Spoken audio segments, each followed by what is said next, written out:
Magandang araw po, Sir Eric. Ako po si Sabel, taga Barrio Maglaya. Hindi ko po alam kung maniniwala kayo sa kwentong to, pero nangyari po talaga to noong mga taong 1992, dito mismo sa aming baryo sa bandang bundok. Tungkol ito sa lolo ko, si Lolo Turing, at sa kakaibang gamit ng mga kalamansi na hindi ko makakalimutan hanggang ngayon. Noong panahon na yon, mahirap lang po kami. Bahay namin ay gawa sa kawayan at pawid. Nasa gilid ng kakahuyan. Katabi ng bahay namin ang maliit na taniman ng kalamansi ni Lolo. Sabi niya, "Sabel, anak, huwag mong gagalawin ng mga kalamansi sa likod, lalo na paggabi. Hindi yan basta-basta prutas." Akala ko noon baka may multo lang na pinaniniwalaan si Lolo. Pero napansin ko gabi-gabi bandang alas 12, bumabangon siya. May dala siyang lampara, tapos pupunta sa likod ng bahay. Nakita ko minsan nag-aalay siya ng kalamansi sa may bintana sa may altar, at minsan nilalagay pa sa bubong. "Lolo, para saan po yan?"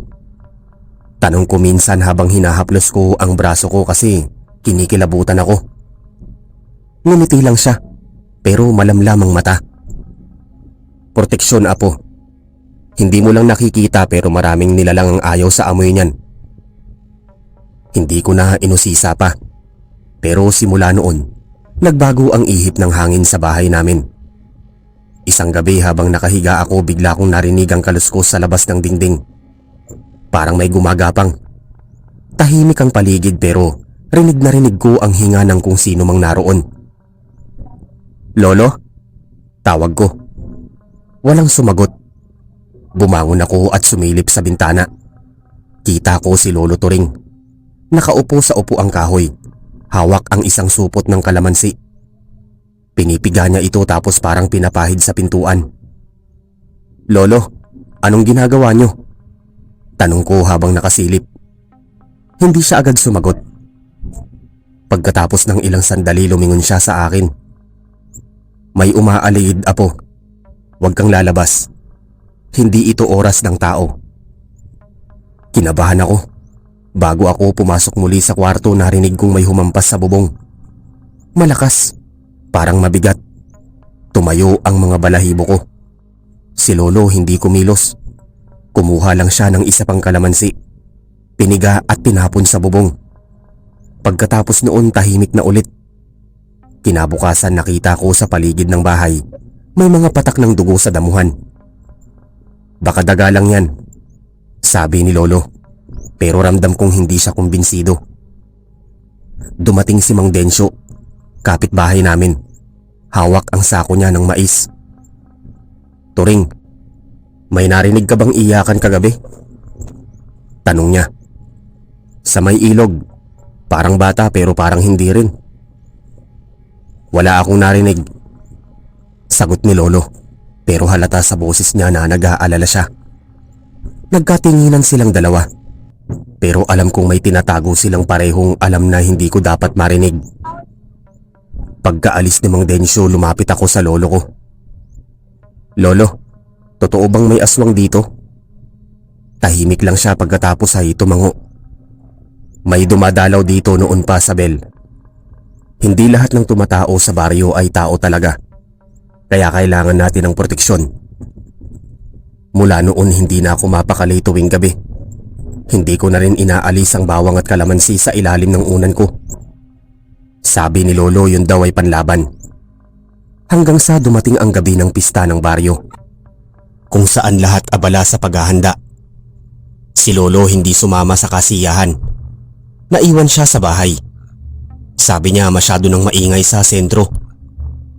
Mga alas 11 na ng gabi nang umuwi ako mula sa sayawan kasama si Boyet, kababata ko. Habang naglalakad kami sa madilim na daan pa uwi, napansin naming parang may puting anino sa gilid ng punong mangga. "Boyet, nakita mo yon?" Tanong ko. "Oo, parang babae. Pero bakit ang haba ng buhok? Abot hanggang tuhod." Tumakbo kami. Halos madapa sa putikan pagdating sa bahay. Hingal na hingal ako. Si Lolo gising pa rin. Nakasindi ang lampara. "Nakita nyo rin pala," sabi niya, parang alam na alam niya. Huwag kang lalabas ulit kapag pista, apo. Umaaligid sila kapag maraming ingay. Kinabukasan lumapit si Aling Nena, ang albularya ng baryo. Turing, naramdaman ko ang hangin kagabi. Mabigat, parang may gustong pumasok sa lugar natin. Sabi niya. Tumango si Lolo. Kaya nga hindi ako nakatulog. Pero hindi pa tapos ito, Nena. Baka ngayong gabi bumalik. Narinig ko yun at doon ko naisip ang kalamansi ni Lolo. Hindi lang pala sa pagkain o gamot. May ibang gamit yun. Gabi ulit, habang natutulog ako, nagising ako sa tunog ng pagaspas. Parang pakpak ng malaking ibon. Bumukas ang pinto sa labas at narinig ko ang boses ni Lolo. Alam kong nandyan ka. Hindi mo makukuha ang laman ng bahay ko. Sumilip ako sa siwang ng pinto. Nakita kong may babaeng nakaputi. Nakatayo sa gitna ng dilim. Mahaba ang buhok at kumikintab ang mga mata. Matanda ka na, Turing, sabi ng babae. Malalim ang boses. Hindi mo na ako mapipigilan. Hindi mo alam kung sino ang nasa tabi mo. Sabay tumawa ng mahina. Parang may sabit na hinga. Kumuha si Lolo ng isang garapon na may kalamansi at asin. Binuksan niya at inihagis sa babae. Sumigaw ito. Matinis. Parang nasusunog. Pagkatapos naglaho. Ako naman halos hindi makakilos. Niyakap ko ang sarili ko habang nanginginig. Kinabukasan tinawag ako ni Lolo sa taniman. Sabel, mamitas ka ng kalamansi pero yung nasa dulo lang, ha? Yung nasa tabi ng puno ng duhat, huwag mong gagalawin. Bakit po, Lolo? Doon siya tumayo kagabi. Sagot niya. Pagtingin ko may mga bakas ng paa. Mahahaba, parang hindi tao. Lumipas ang ilang araw, akala ko tapos na, pero isang gabi, habang tulog si Lolo, may kumakaluskos na naman. Sa pagkakataong to sa may kusina, narinig kong parang may nagbubukas ng bintana. Dahan-dahan akong lumapit at doon ko nakita si Mang Densyo. Kapitbahay namin. Nakasabit sa bintana. Nakangiti.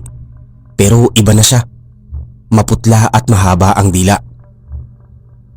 Sabel, sabi niya, halos pabulong. Buksan mo. Gutom ako. Napaatras ako sa takot.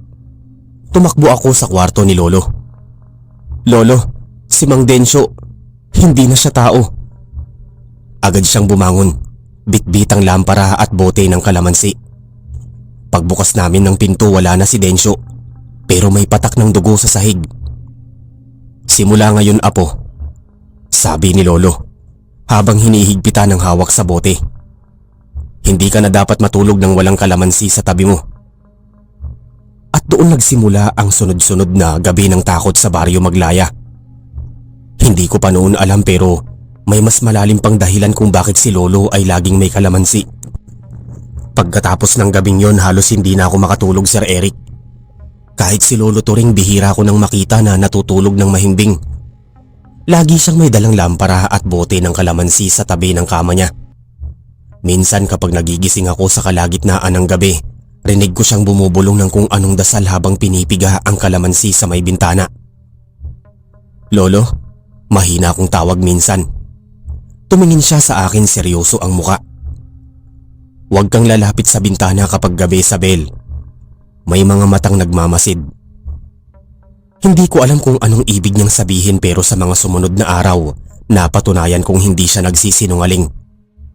Bandang 9:00 ng gabi, naglalaro ako sa labas ng bahay. Malamig ang simoy ng hangin at tahimik ang paligid. Bigla kong narinig ang boses ni Boyet mula sa kalsada. Sabel, halika muna dito. May gusto akong ipakita. Lumapit ako sa may bakod, pero nang sumilip ako, wala akong nakita. Boyet, tawag ko ulit. Tahimik, tanging huni ng kuliglig ang maririnig. Paglingon ko, nasa pintuan na si Lolo Turing. Hawak ang lampara. Anong ginagawa mo dyan, apo? Tanong niya. Sabi ni Boyet may ipapakita siya sa akin, Lolo. Nag-iba ang itsura ng mukha ni Lolo. Si Boyet? Kanina pa yun umuwi. May sakit pa nga sabi ng nanay niya. Huwag ka nang lumabas, Sabel. Kinilabutan ako kasi rinig ko talaga ang boses ni Boyet. Pamilyar, gaya ng dati. Malambing pero kung totoo ngang may sakit siya sa bahay, sino ang tumatawag sa akin? Kinabukasan pinuntahan namin ni Lolo si Aling Nena, ang albularyang matanda sa baryo. Marami na namang nagpapakita, Nena. Sabi ni Lolo habang nilalapag ang basket ng kalamansi sa mesa. Kahit boses ng mga bata ginagamit na nila. Napailing si Aling Nena. Nagsisimula na naman ang bilog ng buwan. Hindi sila titigil hanggat hindi nila nakukuha ang gusto nila. Ano po yung gusto nila? Tanong ko. Tumingin si Aling Nena sa akin. Laman ng dugo. Ang mga batang katulad mo, mabilis nilang naaamoy. Para akong nanigas sa kinatatayuan ko. Si Lolo naman agad akong hinila palapit sa kanya. Hindi mo siya makukuha, Nena. Protektado si Sabel. Kinuha ni Lolo ang isang bilog na panyo. Binuhusan ng katas ng kalamansi at itinupi yon bago inilagay sa bulsa ko. Ito, apo. Huwag mong iwawala. Pag may kakaibang amoy o tunog kang narinig, amuyin mo ito agad. Tumango lang ako kahit nanginginig pa ang kamay ko. Pag uwi namin napansin kong para mas dumami ang mga uwak sa paligid ng baryo. Sa mga puno sa bubong, pati sa bakod ng bahay namin, puro uwak na itim. Sabi ni Lolo mga bantay daw ng dilim yon. Kinagabihan habang kumakain kami, biglang kumalabog ang bubong. Sunod-sunod, parang may mabigat na nilalang na tumatalon. Napatingin ako kay Lolo. Kalma pa rin siya. Tumango siya. Kinuha ang garapon ng kalamansi na may asin at binuksan ang pinto. Lumayas kayo rito. Sigaw niya. Hindi kayo makakapasok sa bahay ko. May narinig akong matinis na tawa. Hindi ko alam kung babae o hayop, pero tumindig lahat ng balahibo ko. Bumagsak ang isang patak ng dugo mula sa bubong. Tumama sa sahig at naamoy kong amoy panis na karne. Piniga ni Lolo ang kalamansi. Nilagyan ng asin at itinapon sa labas. Pumutok ito sa lupa at biglang lumamig ang hangin. Pagkatapos ng ilang segundo tahimik na ulit. Kinabukasan nagpunta si Mang Densyo sa bahay dala ang mga gulay. Ngumiti siya kay Lolo pero napansin ko na mamaga ang mata niya at parang may marka sa leeg. Turing, may nakita ka bang uwak kagabi? Tanong niya. Marami. Bakit? Sagot ni Lolo. Nasa bubong ko rin. Pag sinisilip ko nawawala pero kagabi may kumalabog sa pinto namin. Pagtingin ko may anino ng babae sa labas. Nakatayo lang. Tahimik si Lolo. Saka tumingin sa akin. Sabel, pumasok ka muna sa loob. Sumunod ako pero mula sa bintana nakita kong seryoso silang nag-uusap. Maya-maya iniabot ni Lolo ang isang supot ng kalamansi kay Densyo. Gamitin mo ito. Itabi mo sa bawat sulok ng bahay mo. Bago maghating gabi, pisain mo isa-isa. Tumango lang si Densyo, tapos umalis. Lumipas ang 2 gabi bumalik si Aling Nena, pero halatang pagod siya. Parang hindi natulog. Turing, si Densyo. Nakita naming walang malay sa bahay niya. Ang asawa niya umiiyak. May bakas ng sugat sa dibdib at may amoy kalamansi sa sahig. Napakurap ako. Lolo, yung binigay mong kalamansi hindi ba? Huwag kang mag-isip ng kung ano-ano, apo. Putol ni Lolo. Ginamit niya yun pero huli na siguro. Hindi na siya nagsalita pa pero ramdam ko na may mabigat siyang tinatago. Kinagabihan habang nag-aayos ako ng higaan napansin kong si Lolo nakatulala sa lampara. Lolo, pagod po ba kayo? Tanong ko. Ngumiti siya pero pilit. Hindi ako pagod, apo. Pero alam kong darating ulit sila ngayong gabi.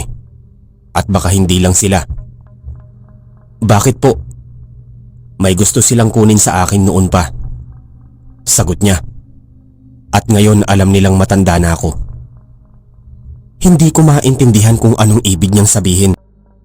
Pero bago siya lumabas ng kwarto, hinaplos niya ang ulo ko. Matulog ka, Sabel. Huwag kang mag-alala.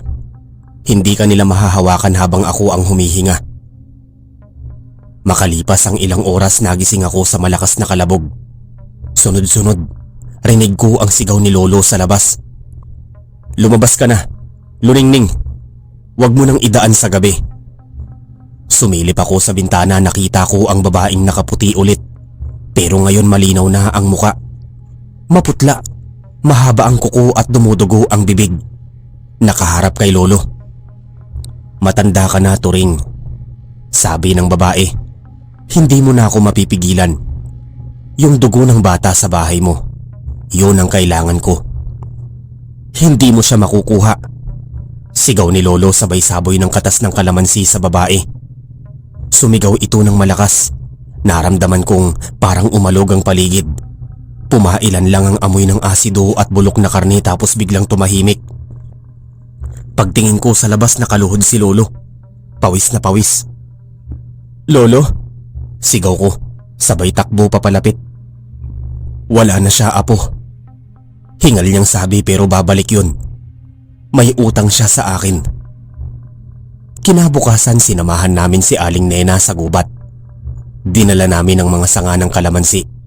Sabi ni Lolo, kailangan daw namin maglagay ng bakod na gawa sa kalamansi sa paligid ng bahay para hindi na makalapit ang mga nilalang. Habang naglalagay kami ng mga sanga, tinanong ko si Lolo. Lolo, sino po ba si Luningning? Hindi siya agad sumagot. Pagkatapos ng ilang minuto, huminga siya ng malalim. Siya ang asawa ko, apo. Bago pa ako pumunta rito sa baryo. Nanlamig ako. Asawa niyo? Pero bakit siya? Hindi siya tao, Sabel. Sagot niya. Mababa ang boses. Hindi ko alam noon nang malaman kong aswang siya. Pinili kong lumayo. Pero hindi mo basta-basta matatakasan ng dugong may sumpa. Hindi ako nakapagsalita. Pero doon ko naintindihan kung bakit alam ni Lolo ang lahat tungkol sa mga aswang. Lumipas ang ilang araw na tahimik, pero ramdam kong hindi pa tapos ang lahat. Sa gabi, rinig pa rin namin ang mga uwak at may mga kaluskos pa rin sa paligid, pero sabi ni Lolo, mas lumalakas daw ang bisa ng mga kalamansi kapag ipinahid sa apoy bago ipiga. Kaya tuwing gabi bago matulog, nag-aalay siya ng 3 kalamansi sa may bintana, sa harap ng pinto at sa ilalim ng kama ko. Pero pag bumalik siya, sabi ni Lolo, hindi siya makapasok kahit anong anyo pa niya. Pero isang gabi habang nakahiga ako, narinig ko ulit ang boses ni Boyet. Sabel, tulungan mo ko.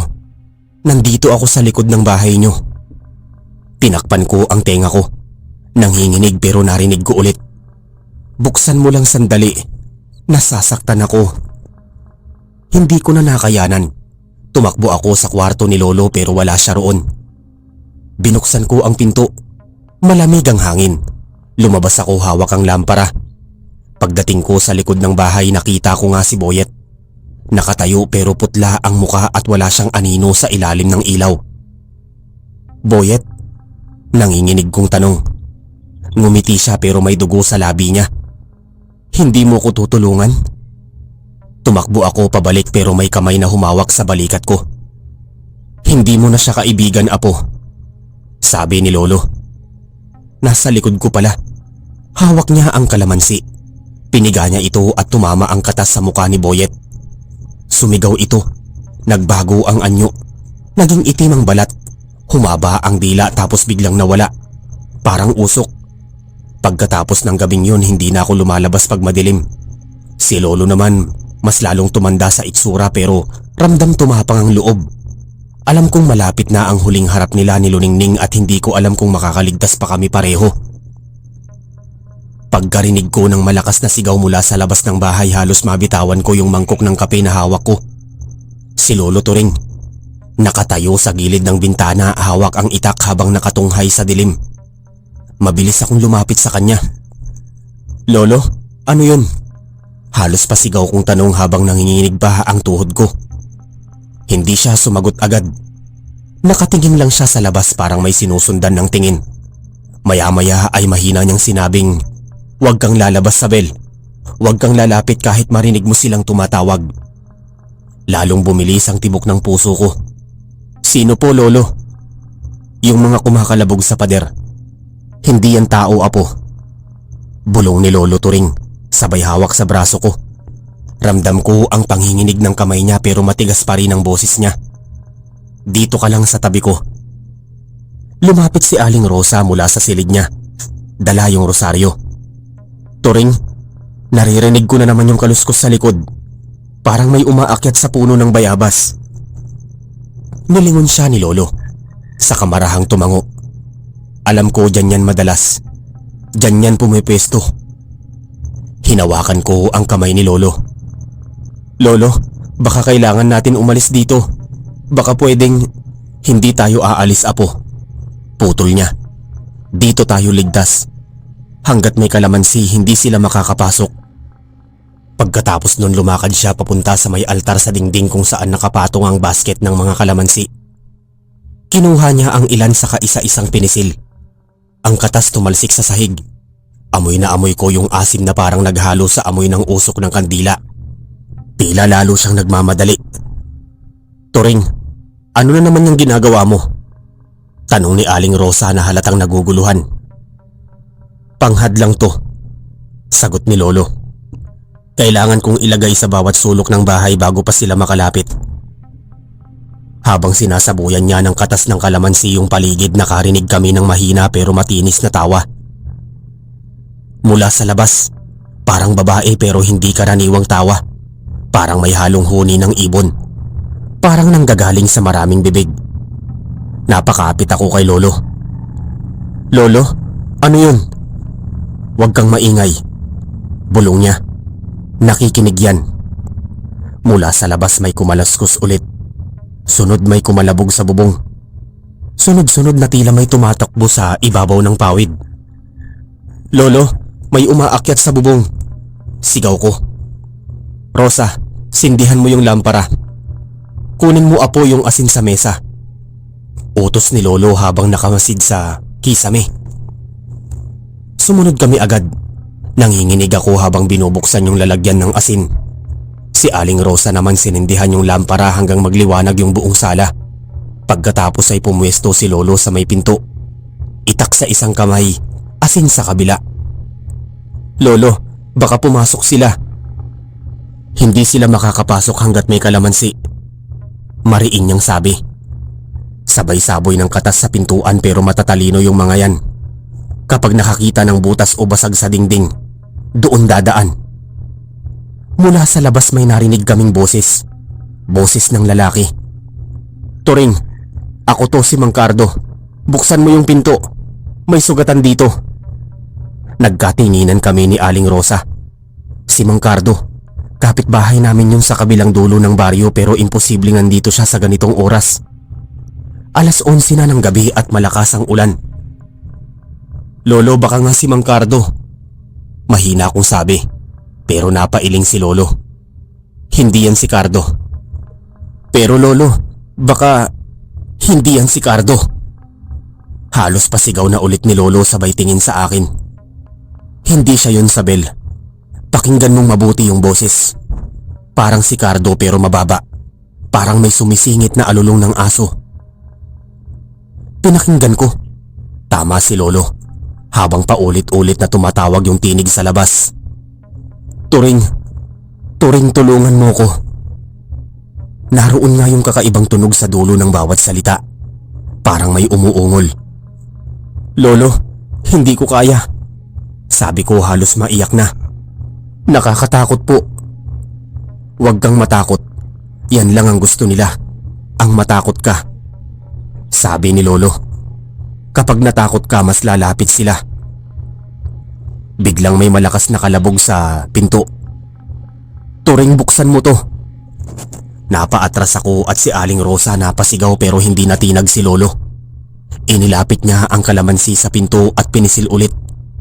Ang katas nito tumulo sa sahig. Tumama sa ilalim ng pinto at biglang may sumisigaw sa labas. Parang nasusunog. Ah! Ang sakit! Napasapu ako sa tenga. Si Aling Rosa halos matumba sa takot. Diyos ko, Turing. Tao pa ba yun? Umiling si Lolo. Hindi na. Matapos yun humupa ang kalabog. Natahimik lahat. Wala kaming naririnig kundi yung lagaslas ng ulan sa labas at hingal naming tatlo. Makalipas ang ilang minuto, marahang lumapit si Lolo sa bintana at sumilip. Nagtataka ako kung saan siya hinugot yung tapang na yun. Kasi kung ako lang baka nahimatay na ako sa takot. Nang bumalik siya may hawak siyang isang pirasong kuko. Maitim, mahaba at tila na barag. Ito yung tumama sa kalamansi. Sabi niya, nasunog yung balat niya. Balat ng ano, Lolo? Tanong ko. Tumingin siya sa akin, diretso sa mga mata ko. Ng aswang apo. Kinabukasan pagdilat ko ng mata tila parang walang nangyari. Tahimik ang paligid. Pumapasok ang liwanag ng araw sa bintana at narinig ko yung mga manok sa likod ng bahay. Si Lolo nakaupo sa may balkonahe, umiinom ng kape. Lolo, mahinahon kong sabi habang lumalapit. Totoo po ba yung nangyari kagabi? Baka nananaginip lang tayo. Tumingin siya sa akin tapos ngumiti. Kung panaginip yun, sana hindi na magbalik. Babalik pa po ba sila, Lolo? Tanong ko kahit alam kong ayaw kong marinig ang sagot. Babalik, apo. Hanggat buhay ako babalik yan. Mahina niyang sagot. May atraso ako sa kanila. Anong atraso po? Hindi agad siya sumagot. Kinuha niya yung maliit na basket ng kalamansi sa tabi at pinisilang isa.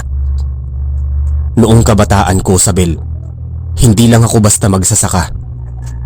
Ako rin ang tinatawag ng mga tao dito kapag may kinikidnap na bata ng aswang. Isa akong tagasunod ng mga albularyo noon. At isa sa mga napatay kong aswang, asawa ng pinuno nila. Natigilan ako. Kaya sila bumabalik? Tumango siya. Oo, gaganti yan. Pero habang buhay ako hindi nila ako makukuha. Tahimik akong napaupo sa tabi niya. Humigpit ang hawak ko sa laylayan ng damit ko. Sa loob-loob ko hindi ko alam kung matatakot ba ako o dapat kong ipagmalaki ang lolo ko. Pero sa titig niya sa kalamansi alam kong matagal pa ang laban namin. Gabi na naman. Muling bumigat ang hangin. Muling tahimik ang paligid at muli kong naamoy yung katas ng kalamansi na pinapahid ni Lolo sa pinto. Lolo, hindi ba tayo pwedeng umalis dito? Tanong ko habang pinapanood siyang abalang-abala sa pagsasabit ng kalamansi sa mga sulok ng bahay. Hindi tayo aalis, apo. Sabi niya, kapag umalis tayo, mas madali tayong makikita dito. Dito tayo may depensa. Pero paano kung makahanap sila ng paraan? Ngumiti si Lolo, pero halatang pilit. Basta't may kalamansi, ligtas tayo. Ngunit ang gabi ring yun may kakaiba akong narinig. Mga yabag ng paa sa ilalim ng bahay, kasabay ng pag-ihip ng hangin. Mahina pero tuloy-tuloy. Lolo, mahina akong tawag pero hindi siya lumingon. May naririnig po kung naglalakad sa ilalim. Alam ko, apo. Sagot niya. Diyan sila nag-uumpisa. Lumapit ako sa kanya pero bago pa ako makapagsalita biglang tumigil ang yabag. Pagkatapos ay sumunod ang isang boses ng babae. Pamilyar pero nakakapangilabot. Sabel? Sabel, anak. Ako to, si Mama. Parang napako ako sa kinatatayuan ko. Lolo, si Mama yon. Si Mama. Hindi yan ang mama mo, sabi ni Lolo. Mas mahina pero mariin. Huwag kang lalapit. Pero Lolo, wala na ang mama mo. Bigla niyang sigaw. Matagal na siyang kinuha ng mga yan. Yan ang ginagamit nila para makuha ka. Tuluyang bumagsak ang luha ko. Sa labas patuloy ang boses. Sabel, anak, lumabas ka na. Yakapin mo si Mama. Lolo, halos pabulong kong sabi. Bakit nila ginagawa to? Para sirain ang loob mo, sagot ni Lolo. Habang mahigpit na hawak ang itak. Kapag bumigay ka, kapag lumapit ka, saka kanila kukunin. Lumipas ang ilang minuto pero hindi tumigil ang boses. Paiba-iba ang tono. Minsan malambing, minsan galit, minsan umiiyak, hanggang sa marinig ko yung tunog ng mga kuko na kumakaskas sa ilalim ng bahay. "Turing!" Biglang sigaw ni Aling Rosa mula sa kwarto. May umaakyat sa likod. Mabilis na tumakbo si Lolo. Ako naman sumunod, nanginginig. Pagbukas namin ng pinto sa likod bahay, may anino sa poste ng kawayan. Mahaba, payat at nakabitin. Nang gumalaw, kita ko ang mga mata nitong mapula sa dilim. "Lolo, ano yun?" "Tumabi ka, apo," sabi niya sabay saboy ng katas ng kalamansi. Pagdampi ng katas, parang sumigaw yung nilalang. Umalingaw-ngaw sa buong gabi. Tumakbo yung anino palayo pero naiwan sa lupa ang bakas ng kamay. Mahaba, may matutulis na kuko at amoy bulok. Hindi ko alam kung paano ko nalampasan yung gabing yun, pero isa lang ang sigurado ko. Hindi yun matatapos pa doon. At sa ilalim ng liwanag ng lampara, habang nakatitig ako kay Lolo na walang tigil sa pagpisil ng mga kalamansi, alam kong bawat patak ng katas na yun ay laban naming hindi pa natapos. Kinabukasan, Sir Eric, parang walang nangyari sa amin. Maaliwalas ang umaga. Malamig ang hangin at ang mga manok sa likod bahay ay tila walang pakialam sa takot na pinagdaanan namin kagabi. Pero kahit paanong ayos ng paligid, hindi ko pa rin maalis sa isip ko yung nakita kong nilalang. Hanggang ngayon malinaw pa rin sa isip ko yung mata niya. Mapula, parang apoy, at yung sigaw na tumama sa kalamansi parang boses na galing sa ilalim ng lupa. Habang nag-aalmusal kami ni Lolo, tahimik lang siya. Nakatingin siya sa kawayan sa labas habang ngumunguya ng tinapay. Ako naman hindi mapakali. Si Aling Rosa abala sa paghuhugas ng pinggan, pero halata sa kilos niyang nanginginig pa rin siya. "Lolo," mahinahon kong tanong, "hanggang kailan po tayo ganito?" Hindi siya agad sumagot. Ininom muna niya yung kape niya bago nagsalita. "Hanggat hindi ko natatapos yung sinimulan ko, apo. Hanggat hindi ko napuputol ang sumpa." Napatingin ako sa kanya. "Sumpa po?" Tumango siya. "Oo, Sabel. Yung kalamansi, hindi lang yan basta prutas. Yan ang tanging prutas na ayaw hawakan ng mga aswang dahil galing yan sa puno ng itinanim sa libingan ng unang albularyo sa baryo natin. Ang punong yan, itinanim ng matandang si Kabinang. Siya ang unang nakalaban ng mga aswang dito sa Sitio Saliw." Napaangat ang kilay ko. "Sitio Saliw?" Tumango si Lolo. "Bago pa man ako pinanganak, yan na ang tawag sa lupang ito. Pero sabi ng matatanda, hindi daw ito ang tunay na pangalan ng baryo noon. Ang dati daw nitong pangalan, Sitio Salinaw. Pero nang mangyari yung madugong labanan ng mga albularyo at mga aswang, binago ng mga tao ang pangalan para hindi na sila hanapin." Napatingin ako sa labas, sa mga puno ng nyog na nakapila sa gilid ng kalsada. Tahimik lang pero para bang may mga matang nakamasid. "Lolo, ibig sabihin matagal na silang nandito?" Tanong ko. "Mas matagal pa sa atin," sagot niya. "At ang kalamansi na ito," sabay hawak niya ng isang piraso, "ito lang ang panlaban natin." Pagkatapos naming mag-almusal, tumuloy kami sa likod bahay para mag-ani ng bagong kalamansi. Bitbit ko yung bilao habang si Lolo naman ay may dalang maliit na itak. Mahigit 30 puno ng kalamansi ang tanim sa likod ng bahay namin, at halos lahat ay namumunga. Pero habang pumipitas ako, may napansin akong kakaiba. Yung ilang bunga may itim na marka sa balat, parang sunog. "Lolo, tignan niyo to," sabi ko habang itinaas ko yung bunga. Lumapit siya at tinignan. Bigla siyang napakunot ang noo. "Huwag mong hawakan yan, apo. Itapon mo na agad." "Bakit po? Nasunog lang yata." "Hindi yan sunog," sabi niya. "Tanda yan na may nakadikit na halimaw kagabi. Lahat ng kalamansing nasabuyan ng laway nila. Hindi na dapat gamitin." Mabilis niyang hinukay yung lupa at doon niya inilibing yung mga itim na bunga. Pagkatapos binudburan ng asin. "Hindi natin pabayaan to. Kapag hindi natin nilinis yung mga yan, mahina na ang proteksyon natin. Habang ginagawa niya yun, bigla naming narinig yung malakas na sigaw ni Aling Rosa mula sa loob ng bahay. Turing, Sabel, hali kayo rito. Nagkatinginan kami ni Lolo sabay takbo papasok.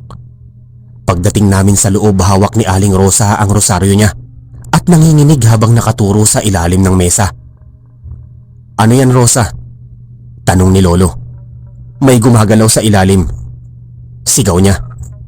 Lumuhod si Lolo sabay sinilip yung ilalim ng mesa.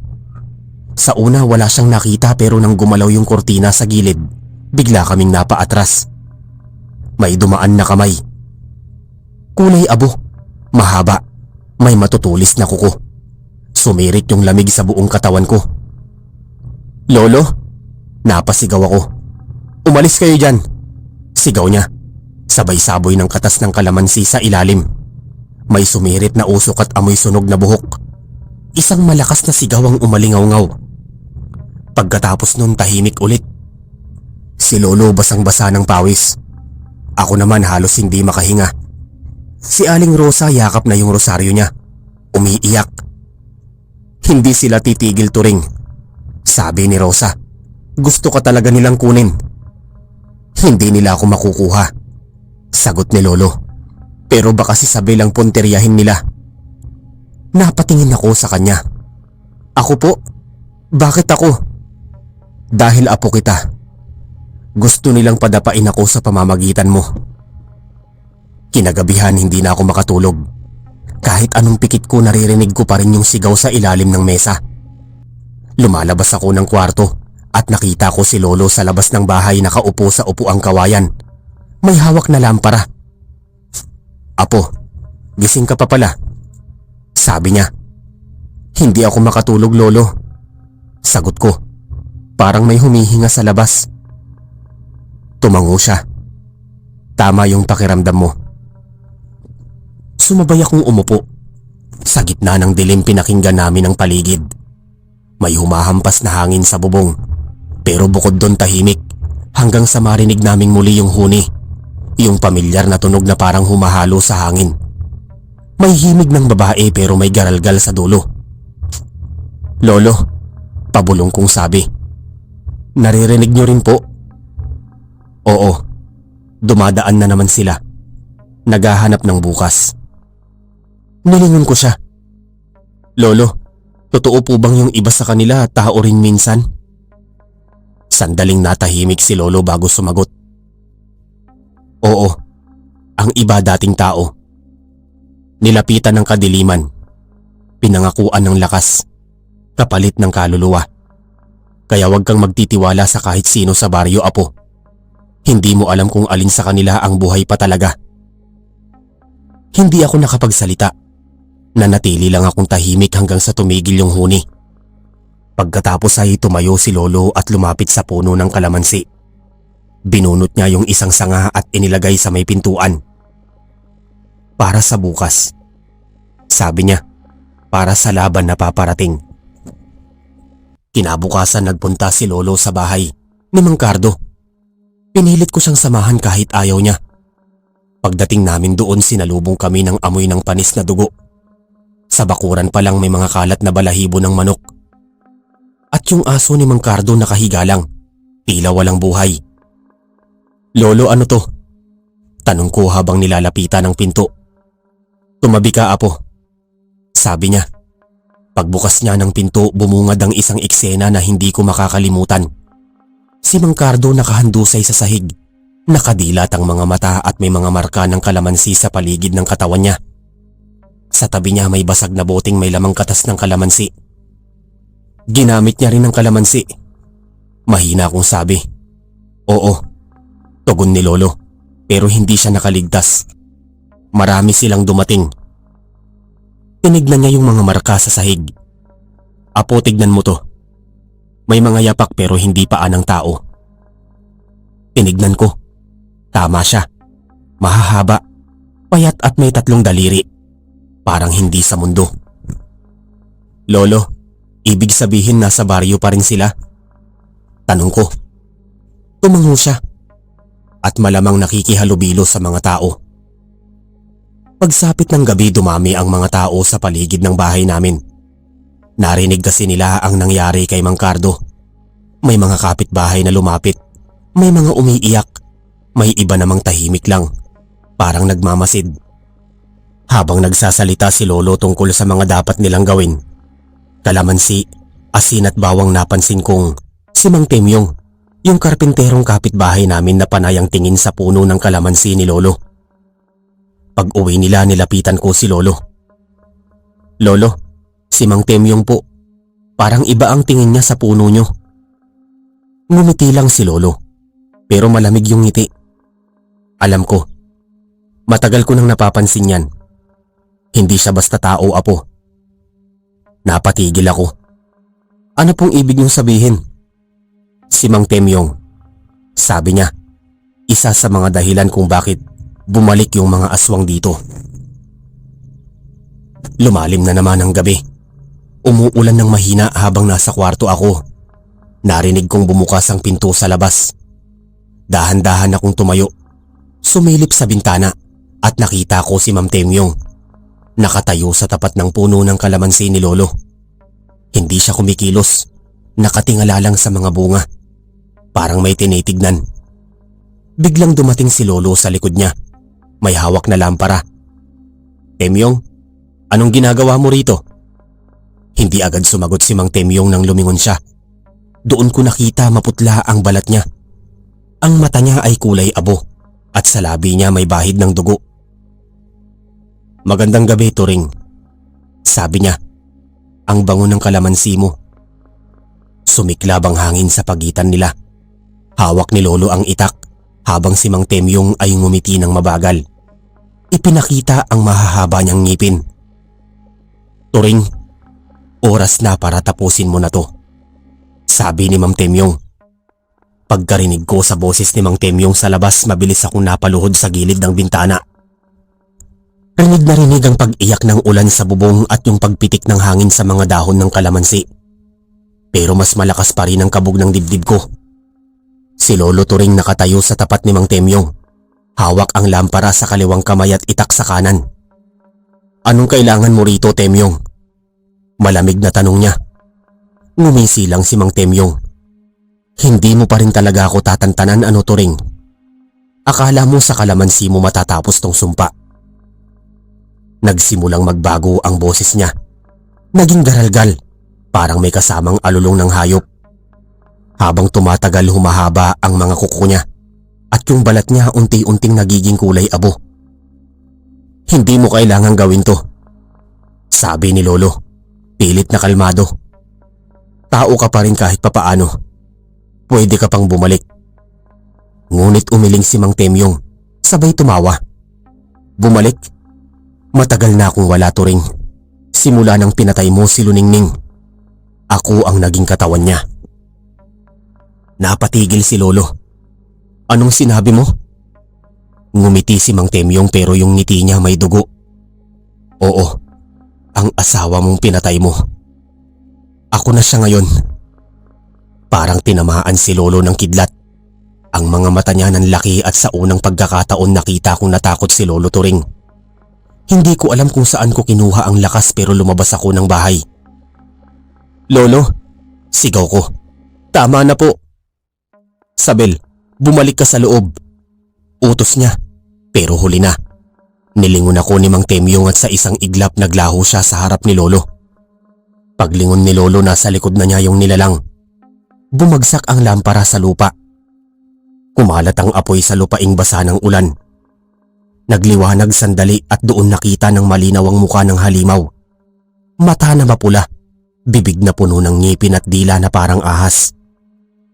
Ang bango ng dugo ng apo mo, Turing, sabi ni Mang Temyong, o marahil si Luningning na sa boses niya ngayon. Ngayon babawiin ko na ang dugong pinigilan mong dumaloy noon. Itinaas niya ang kamay pero mabilis si Lolo. Itinapon niya ang supot ng kalamansi sa mukha ng nilalang. Pumutok ito at sumigaw ng napakalakas si Mang Temyong. Nagliyab ang balat niya, parang sinusunog, pero sa gitna ng apoy humawak siya sa puno ng kalamansi at hinila ito. Parang gusto niyang bunutin mula sa lupa. Hindi mo madadala yan, sigaw ni Lolo. Dugo ng lupa yan. Hindi mo yan maaangkin. Ngunit habang pinipigil ni Lolo, biglang kumulog.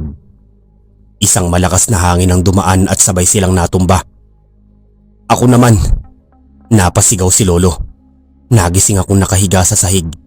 Amoy usok, amoy pasok. Pagmulat ko, nakahandusay si Lolo. Nanginginig at sa harap niya, abo na lang yung halimaw, pero ang puno ng kalamansi natumba. Kalahati ng ugat ay wasak. Lolo, nilapitan ko siya agad. Huwag kang lalapit sa abo, sabi niya. Mahina. Wag na wag, apo. Niyakap ko siya. Ramdam ko yung lamig ng katawan niya. Lolo, tapos na ba? Tanong ko habang nanginginig. Hindi pa, apo. Bulong niya. Hindi pa sila tapos. Yung dugo ng kalamansi kailangan mong ipagpatuloy. Yan lang ang panlaban. Pero paano po ako? Hinawakan niya ang kamay ko. Mahigpit. Sa ilalim ng bahay, may bote ron. Doon ko itinago yung huling katas ng punong ito. Pag dumating ulit sila, gamitin mo yon. Pagkasabi niya nun, bumigat ang paghinga niya. Lolo? Ngumiti siya ng bahagya. Bata ka pa, Sabel. Pero matapang ka. Mas matapang ka pa sa akin. Huwag kang matakot. Hindi natatapos sa dilim ang laban. At doon tuluyan ng bumigay yung kamay niya. Kinabukasan dumating si Aling Rosa at ilang taga-baryo. Halos hindi nila makilala yung paligid ng bahay namin. Wasak ang bubong. Sunog ang lupa sa paligid ng kalamansi at si Lolo, nakahiga na parang natutulog. Inilibing namin siya sa ilalim ng natumbang puno. Sa tabi ng libingan, itinanim ko ang isang bagong punla ng kalamansi gamit ang binhing iniwan niya sa isang garapon. Habang binabaon ko sa lupa, sinabi ko, Lolo, pangako aalagaan ko to. Tumangulang si Aling Rosa. Hindi ka nag-iisa, Sabel, pero mag-iingat ka. Hindi lahat ng tahimik sa baryo ay mapayapa. Lumipas ang ilang buwan, unti-unting bumalik sa dati ang sityo. Wala nang naririnig na kakaibang tunog. Wala nang uwak sa paligid. Pero sa tuwing dumidilim, hindi ko pa rin mapigilang ilagay sa tabi ng kama ko ang isang pirasong kalamansi. Hanggang isang gabi, habang nagwawalis ako sa labas, may narinig akong batang boses sa likod ng puno. Sabel, tulungan mo ko. Parang kilala ko yung boses. Boyet? Tanong ko pero mahina. Tahimik. Paglingon ko, wala akong nakita, pero sa lupa may iisang patak ng dugo. At sa ibabaw ng punong kalamansi, may isang uwak na nakatingin sa akin. Hindi kumikilos. Hawak ko yung kalamansi. Piniga ko at sabay bulong. Hindi mo ko maluloko ulit. Tumakbo yung uwak palayo, pero bago ito tuluyang mawala, narinig ko yung garalgal na boses na matagal ko nang hindi naririnig. Babalik kami, Sabel. Babalik kami. Kinabukasan, umusbong ang puno ng itinanim ko sa tabi ng libingan ni Lolo. Hindi pa man ako nakakapit sa sanga, na amoy ko na agad yung matapang na halimuyak ng kalamansi. At sa ilalim ng punong yun, may bote. Yung sinasabi ni Lolo. Binuksan ko ito. Ang laman, malapot na katas ng kalamansi. Kulay ginto. Doon ko naintindihan yun ang iniwang panlaban ni Lolo. Ang huling taglay ng puno na tumapos sa aswang na minahal niya noon. Mula noon, tuwing bilog ang buwan, nilalagay ko sa paligid ng bahay ang katas ng kalamansi. At kahit anong marinig kong boses sa labas, hindi ko na binubuksan ang pinto. Sabi nga ni Lolo dati, ang kalamansi, amoy lang pero matalim. Gamitin mo ng tama at hindi ka kailanman madadapuan ng dilim. At hanggang ngayon, Sir Eric, amoy kalamansi pa rin ang paligid tuwing hating gabi.